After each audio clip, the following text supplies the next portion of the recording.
ما در این شرایط و در این اوضاع یک رخدادی در ارومیه مرکز استان آذربایجان غربی جلب توجه بسیاری رو داشته. ما میدونیم که در واقع این نوروز که همواره نماد وحدت ملت ایران و یک آیین کهن برای ایرانیان بوده، اما بعد از این تصویرهایی که در واقع مشاهده کردیم مربوط بود به این مراسمی که در ارومیه برگزار شده بود، بعد از این تجمع یک گروه های قومگرا به ویژه سازمان های خارج از کشور از این مراسم شروع کردن به بهره برداری سیاسی کردن. در واقع کسانی که بهره برداری کرده بودن از این تجمع در ارومیه، تجمع هممیهنان کرد ما رو در جشن نوروز در ارومیه بهانه قرار داده بودند تا ادعاهای سیاسی خودشون و بعضا تحریک آمیز خودشون رو مطرح کنن و بالو پر بدن و سوء استفاده کنن. این در واقع موضوع به یه سری جریان ها فرصت تبلیغات گسترده علیه همسایگان و هممیهنان داده بود در این فضا و جمهوری اسلامی هم قابل توجه هست که به سرعت وارد عمل میشه تا این تنش و تحریکات رو وارد یک فاز تازه‌ای بکنه. یک تجمعی هم امروز در واقع به صورت سازمان یافته با حضور نمایندگان حکومتی و برخی از شخصیت‌های حکومتی رخ داده بود که تنش‌ها رو به اوج خودش رسوند. این مراسم و ظاهراً با عنوان مذهبی برگزار کرده بودند، اما در عمل یک بستری فراهم می‌شد برای فعالیت جریانات قومگرا و نژاد پرست که خیلی جلب توجه میکنه و برای اینکه ما این فضا رو بیشتر بررسی بکنیم دعوت کردیم از آقایان نجات بهرامی روزنامه‌نگار و آقای حجت کلاشی فعال سیاسی تا همراه ما بشن و این فضا رو با هم بیشتر بشکافیم. جناب کلاشی و جناب بهرامی، ابتدا اجازه بدین که من نوروز و خدمتتون تبریک بگم و اول از شما جناب کلاشی شروع می‌کنیم. این که جمهوری اسلامی عامدانه داره سطح تنش‌های قومی و قبیله‌ای رو در استان آذربایجان غربی افزایش میده، چه هدفی رو داره دنبال میکنه؟ با درود خدمت شما بینندگان عزیز، مهمان گرامی و آرزوی روزهای خوب برای ملت بزرگ ایران و شادباش نوروزی. مسئله اساسی که شما در رضاییه یا ارومیه ملاحظه فرمودید، این کلش یک مهندسی هستش، یک دستکاری بود که از مدت‌ها پیش آغاز شد. من به نظرم میرسه که چند روز قبل از این، چند هفته قبل از این میخواستند با استفاده از حواشی بازی تراکتور این کار رو انجام بدن توی تبریز موفق نشدن این کار رو انجام بدن و در نهایت تصمیم گرفتن که این پروژه رو توی آذربایجان غربی انجام بدن. با توجه به اینکه در اونجا مسائلی از قبل وجود داشته، سعی کردن که مردم عادی رو تحریک بکنن. اون تا اصل قضیه هم که تو گزارشتونم فرمودید، یک جشن نوروزی گرفته شده و بعد حواشی کنارش به وجود اومده. یه عده‌ای اومدن گفتن که آذربایجان غربی خاک کردهاست، یه عده‌ای هم در مقابلش اومدن گفتن که نمال آذری هاست. ببینید این از کجا پیدا میشه؟ این از زدودن ملیت ایرانی و ملیگرایی هست که پدیدار شده. یعنی جمهوری اسلامی اومده با گماردن مسئولینی بر رأس رسانه‌های محلی، مدیر کل استانها و استاندار و گاهی نماینده‌های مجلس، حتی مقامات لشکری، کاری کرده که به جنگ هویت ملی بره و منطقه رو به قومیت‌ها و طوایف تقسیم و تبدیل بکنه.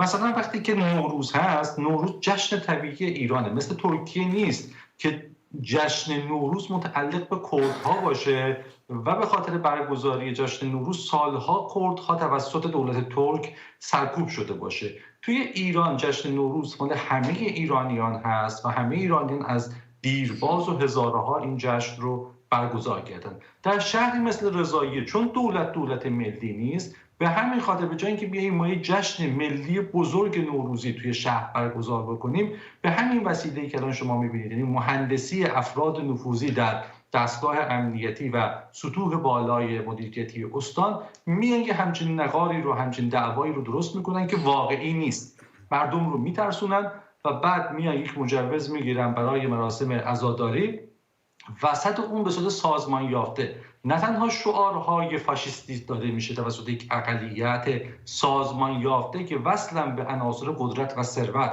مثل عوامل آقای حضرتی توی اونجا یا همین نادر قاضیزاده و کسان دیگه‌ای، بلکه علامت‌های آشکارا و بدون ترس، علامت‌های بزرگ رو که یک علامت فاشیستی هست و ایرانی‌ها اصلا در منطقه آذربایجان گرگ فوشه، دشنام هستش. منتها کاری میکنه که یه دست هموطنان عزیز ما میان این نشانه های فاشیستی رو علیه ملیت خودشون، علیه اصل خودشون، علیه سرزمین خودشون نشون میدن. همه اینها دستکاری شده است در راستای منافع بیگانگان، ترکیه و کشورهای دیگه‌ای که متاسفانه حکومت مستقر در ایران که مناصب رو اشغال کرده این ظرفیت رو برای نیروهای ضد ایرانی فراهم کرده و مسئولیت اصلی و مستقیم این حادثه با رهبر جمهوری اسلامی هست که با ایران ستیزی و دمیدن بر ایران زدایی چنین ظرفیتی رو فراهم کرده. جناب بهرامی، اساساً چرا میبایستی که چنین فضایی رو حکومت ایجاد کنه؟ درود بر شما و جناب آقای کلاشی و همه بینندگان عزیز. منم تبریک میگم سال نو خورشیدی رو خدمت شما و بینندگان برنامه. بله، واقعیت اینه که جمهوری اسلامی دلیل خوبی داره برای دمیدن بر قومگرایی و شعله‌ور کردن چنین آتیش‌هایی. خب مهمترین دلیلش هم این هستش که در این شرایط مردم رو اولا از فقدان جمهوری اسلامی، از سرنگون شدن جمهوری اسلامی بترسونه، یک جهنمی رو مجسم کنه، ترسیم کنه، مقابل چشم مردم قرار بده و بگه اگر جمهوری اسلامی تضعیف بشه و یا سرنگون بشه چنین جنگ‌های قومی و قبیله‌ای در انتظار گوشه و کنار کشور هست و این مسئله هستش که سالها جمهوری اسلامی به نظر من از سالهای دوران اصلاحات به سمت این سیاست حرکت کرده و براش سرمایه گذاری کرده و به صورت جدی این رو دنبال کرده، به شکلی که در اعتراضات ملی و سراسری تمام تلاشش رو کرد که مردم آذری ما رو، مردم تبریز رو، ارومیه رو، اردبیل رو از سایر اقشار مختلف مردم ایران، از شهرهای دیگه، از اصفهان، از تهران، از جاهای دیگه جدا کنه. تا حدی هم خب متاسفانه این تبلیغات دامنه‌دار حکومت در کنار اون تجزیه طلبانی که در خارج از مرزهای کشور در رسانه‌های فارسی زبانی که با پول بیگانگان و با پول رقبای منطقه‌ای ایران اداره میشن، تا حدی تونسته این مسئله رو متاسفانه پیش ببره، این رو جلو ببره و الان هم که در روزهای اخیر مخصوصا لحظات تحویل سال نو ما دیدیم که چقدر شعارهای ملی‌گرایانه در گوشه و کنار کشور توسط مردم به صورت خودجوش سر داده شد و مخصوصا مهم اینجاست که ما بدونیم اینجا از شهرها و روستاهای مختلف کشور مثلا میان در آرامگاه فردوسی، میان در آرامگاه خیام، میان در حافظیه شیراز، در تخت جمشید، از گوشه و کنار کشور جمع میشن و یک دل و یک صدا همچین شعارهای ملی‌گرایانه و میهن پرستانه‌ای سر میدن. این واقعا جمهوری اسلامی رو ترسوند. ما دیدیم که آرامگاه حافظ و آرامگاه فردوسی و خیام رو رسما تعطیل کردن بعد از این شعارها و در نتیجه کاملا قابل پیش بینی بود که جمهوری اسلامی دست به یک اقدامی بزنه، دست به یک تحرکی بزنه، مخصوصا اینکه در متاسفانه دهه‌های گذشته اصولا جریان واگرایانه پانتورکیستی در اون لایه‌های مدیریتی کشور جا خوش کرده و جمهوری اسلامی خودش هم حالا از طرق مختلفی مثل بحث تیم تراکتورسازی و مقامات و مدیران محلی، ما شورای شهر مثلا تبریز و ارومیه رو دیدیم که خب چه حرکت‌های شنیعی رو در سالهای اخیر اینها نشون دادن از خودشون علیه یکپارچگی، علیه تمامیت ارضی کشور. ما منتظر بودیم که جمهوری اسلامی یک همچین حرکتی رو انجام بده در واکنش به اون یکپارچگی و اون شعارهای زیبایی که مردم در لحظه تحویل سال سر دادن. جناب کلاشی، شما یک مطلبی رو در شبکه اکس منتشر کرده بودید و اشاره‌ای داشتید به نفوذ امنیتی ترکیه و باکو در جمهوری اسلامی. چه اندازه این مسئله رو جدی می‌دونید؟ خیلی جدیه. ببینید من یه مقدار جزئی با آقای دوست عزیزم جناب آقای بهرامی یک مخالفت کوچیک، نه اینکه جمهوری اسلامی رو معتقد نباشم که میخواد مردم رو بترسونه. سالهای قبل این کار رو کردم، اونطور که به درستی اشاره کردم. سال 88 این کارو کرد، سال 96 این کارو کرد. اصلا ساخته شدن تراکتور با همین ایده امنیتی بوده به این صورت. به لای تیم محلی چرا باید تبدیل بشه به یک نماد تجزیه طلبانه؟ از یوگسلاوی الگو برداری شده بود، آوردن که سنگرهای جنگ نژادی، طایفه‌ای و قومی رو ببرن تو استادیوم‌ها و از استادیوم‌ها پخش کنن توی شهرهای مختلف، شبکه سازی بکنن. منتها یک بحثی هست. من معتقدم تو این یک موردی که الان داریم می‌بینیم در این روزهای اخیر، حتی به خاطر این نفوذ گسترده‌ای که هست، از دیدگاه من هم ترکیه نفوذ گسترده‌ای داره، چون جمهوری اسلامی علیرغم همه شعارهایی که میده، نه شرقی و نه غربی، و نباید وابسته باشه به غرب و باید استقلال داشته باشه و خودکفایی، به شدت تا بن دندان وابسته به ترکیه است. فریب خورده، فکر کرد اسلامگراها در اونجا مثل اینها فکر میکنن و گره زده اقتصاد ایران رو و دور زدن تحریم رو به ترکیه و به همین خاطر دستش زیر ساطور ترکیه است. ترک‌ها هم تونستن که با پول عظیمی که خرج کردن توی تبریز و اردبیل و جاهای مختلف مقامات زیادی رو بخرن. باکو همینطور، باکو از ظرفیت امنیتی اسرائیل هم داره استفاده میکنه، از آمریکا هم استفاده میکنه. و موضوع اساسی اینه که به نظر من الان کنترل از دست خود جمهوری اسلامی هم خارج شده به خاطر همین نفوذها. به این دلیله که در دعوایی که ما بین ترکیه و ایران اتفاق میفته، هاکان فیدان به صراحت داره تهدید میکنه که شیشه های شما، خونه شما شیشه‌ای هست و هر آن ممکنه که بشکنه. این همون هشدار و تهدیدی بود که هاکان فیدان کرده بود و به نظر من داره اتفاق میفته. البته پروژه بزرگی دارن. همین الان که داریم صحبت میکنیم، نیروهای باکو و ادوات باکو در حال انتقال دادن به سمت زنگزور هستن. یعنی یک دعوای بزرگی هست که روی هم افتاده. دعوای ژئوپلیتیکی هست، تقسیم قدرت هستش، مسئله بازیابی امنیتی هستش و عصر جدیدی که در جهان شروع شده به لحاظ توزیع قدرت و معادله منطقی، همه اینها روی هم افتاده و ترکیه احساس میکنه از این طریق و کشورهایی مثل باکو علیف و کشورهای دیگه اینطوری میتونن ایران رو از صحنه قدرت و رقابت کاملا به خارج برونن و ایران رو به یک چاله بیاندازن که دیگه ارتباطش به لحاظ اقتصادی و ژئواستراتژیک با بیشتر کشورهای منطقه است، وابسته باشه به ترکیه و باکو و از این قبیل کشورها. جناب بهرامی، خودتونم اشاره داشتید به رویدادهای بعد از سال تحویل. این مراسم در فاصله کوتاهی پس از فضای ملی گرایانه‌ای که در آرامگاه فردوسی، حافظ خیام و کوروش بزرگ و تخت جمشید شاهد بودیم رخ داده. ایرانیانی که شاهزاده رضا پهلوی رو صدا می‌کردند، اما میشه گفت که وابستگان همین گروه‌های قومگرا یک ویدیوی خاص رو که به گزارشگر من و تو رسیده بود، همین که آریایی هستیم و عرب نمی‌پرستیم شعار مردم رو، دستمایه حمله قرار دادن به ملی گرایان. چه توضیحی میشه برای این مسئله داشت؟ خب این شعار اتفاقا جالبه. من خب منتظر بودم خیلی از کسانی که حالا با رویکرد حقوق بشری مثلا به چنین شعاری حمله کنن و مردم ایران رو برچسب فاشیست بزنن.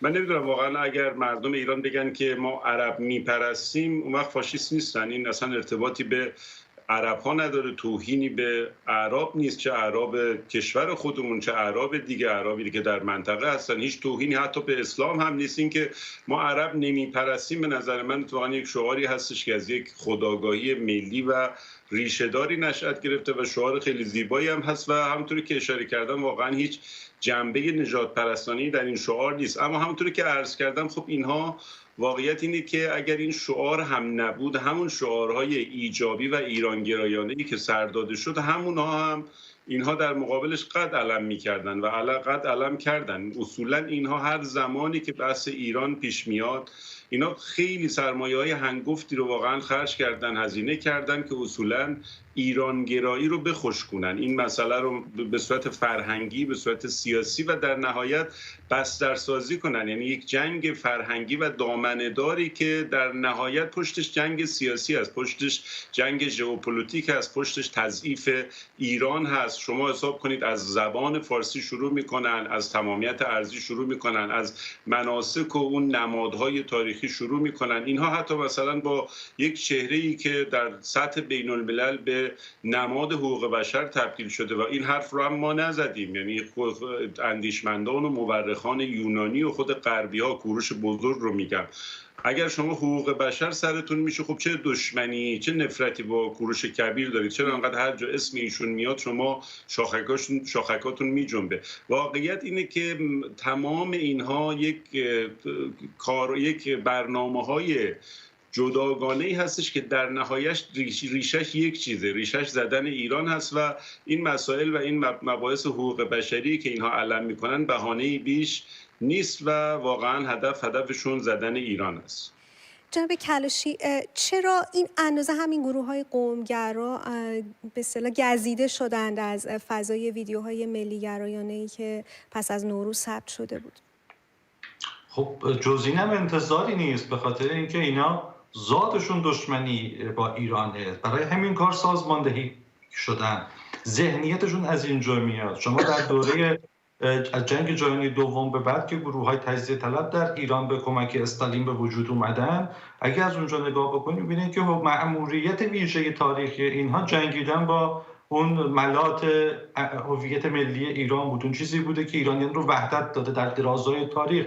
به همین خاطر هر چیزی که رنگ و بوی ایران داشته باشه بهش حمله میکنن. تا دیروز به نوروز هم حمله میکردن. اردوغان که اومده گفته نه جشن ترکیه هستش، میخواد اون رو هم غصب بکنن، چون فهمیدن ایران متولی نداره، بنابراین میشه هر چیزی که متعلق به ایران بود رو به یغما برد، چون فکر میکنن صاحب نداره. البته خواب دیدن و تعبیر نخواهد شد، ایران صاحب داره و درست خواهد شد همه چیز. منتها ناراحتیشون اینه که متوجه شدن که اون تصوری که داشتن در ایران یک خلافت درست شده و این خلافت فرو خواهد ریخت و به جای اون مجموعی از کشورک‌ها ساخته خواهد شد و ایران 40 پاره خواهد شد.